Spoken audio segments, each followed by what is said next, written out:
السلام علیکم ورحمۃ اللہ وبرکاتہ۔ امید ہے آپ سب خیر و عافیت سے ہوں گے۔ میری دعا ہے کہ اللہ پاک آپ سب کو صحت و عافیت کے ساتھ ایمان کی بہترین حالت میں رکھے، آمین یا رب العالمین۔ آج کی ویڈیو میں ہم قرآن پاک میں خالی الف کو پڑھنے کے طریقے سیکھیں گے کہ ہم نے خالی الف جب بھی کسی آیت کے شروع میں آ جائے گا تو اس کے اوپر ہم نے کون سی حرکت لگانی ہوگی، کہ آیا ہم اس پر زبر کی حرکت لگائیں، ہم زیر کی حرکت لگائیں یا پیش کی۔ تو اس کے لیے 3 اہم پوائنٹ جو آپ نے یاد رکھنے ہیں، اگر آپ ان کو فالو کریں گے تو آپ کو اچھے سے سمجھ آ جائے گا کہ جب بھی قرآن پاک میں کسی آیت کے شروع میں خالی الف آئے گا تو ہم نے اس کو کیسے پڑھنا ہے۔ سب سے پہلے ہم یہ جان لیتے ہیں کہ خالی الف کے اوپر جب بھی کوئی حرکت آئے، زبر، زیر، پیش، جزم، کوئی بھی حرکت آئے تو اس کو ہم الف نہیں کہتے، اس کو ہم حمزہ کہتے ہیں۔ اور یہی حمزہ جب کسی آیت کے شروع میں آ جائے اور ساکن حرف کو ملا کر پڑھنے کے لیے جب ہم اس کو خالی الف پر حرکت لگاتے ہیں تو یہ حمزہ وصلی کہلاتا ہے۔ وصل کے معنی ہے ملانا۔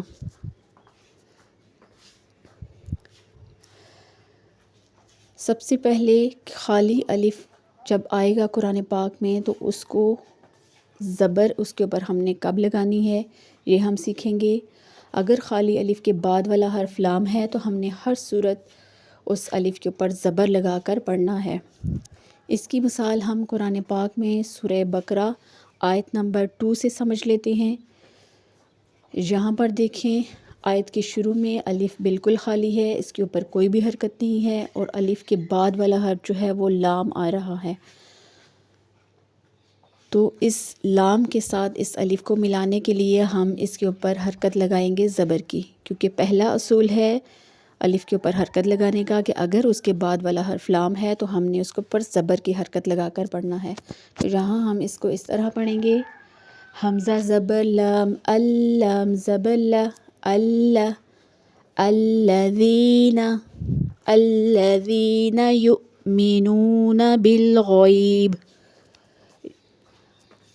ہم نے زبر اس لیے لگائی کہ خالی الف کے بعد والا حرف لام ہے تو ہم نے زبر ہی لگا کر پڑھنا ہے، یہ سب سے پہلا پوائنٹ۔ اور دوسرے نمبر پر یہ کہ ہم نے خالی الف جب کسی آیت کے شروع میں آ جائے گا تو اس پر ہم نے زیر کب لگانی ہوگی، یعنی خالی الف پر زیر کب لگے گی۔ اگر خالی الف کے بعد والا حرف لام نہیں ہے، اس کے علاوہ کوئی اور حرف ہے تو ہم نے تیسرے حرف کی حرکت کو دیکھنا ہے کہ تیسرے حرف پر کون سی حرکت ہے۔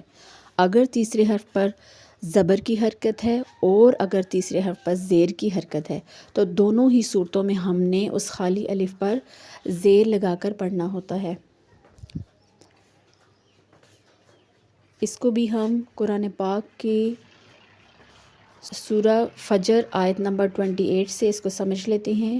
یہاں پر دیکھیں را ساکن ہے اور پیچھے خالی الف ہے، اس کے اوپر کوئی بھی حرکت نہیں ہے، تو ساکن حرف کو پڑھنے کا یہ طریقہ ہوتا ہے کہ اس کو پیچھے متحرک حرف سے ملایا جاتا ہے۔ تو یہاں پر ہم الف کے اوپر کون سی حرکت لگائیں گے، اس کے لیے ہم نے تیسرے حرف کی حرکت دیکھنی ہے۔ تیسرے حرف کے نیچے یہاں پر دیکھیں جیم کے نیچے زیر ہے تو ہم نے الف کے نیچے زیر لگانی ہے۔ اگر جیم کے اوپر زبر ہوتی تو بھی ہم الف کے نیچے زیر ہی لگا کر پڑھتے۔ اس کو ہم اس طرح پڑھیں گے، ارجعی الی ربک راضیۃ مرضیہ۔ اس لیے ہم نے الف کے نیچے زیر لگائی کیونکہ پہلا اصول ہے کہ اگر خالی الف کے بعد لام آ جائے تو ہم نے اس الف پر زبر لگانی ہوتی ہے، اور دوسرا اصول یہ ہے کہ اگر خالی الف کے بعد والا حرف لام نہیں ہے تو ہم نے تیسرے حرف کی حرکت کو دیکھنا ہے کہ تیسرے حرف پر کون سی حرکت ہے۔ اگر اس پر زبر ہے اور زیر ہے تو ہم نے زیر ہی لگا کر پڑھنا ہوتا ہے۔ تیسرا پوائنٹ، خالی الف پر پیش کب لگانی ہے۔ اگر خالی الف کے بعد تیسرے حرف پر پیش ہو تو ہم اس خالی الف کو پیش لگا کر پڑھیں گے۔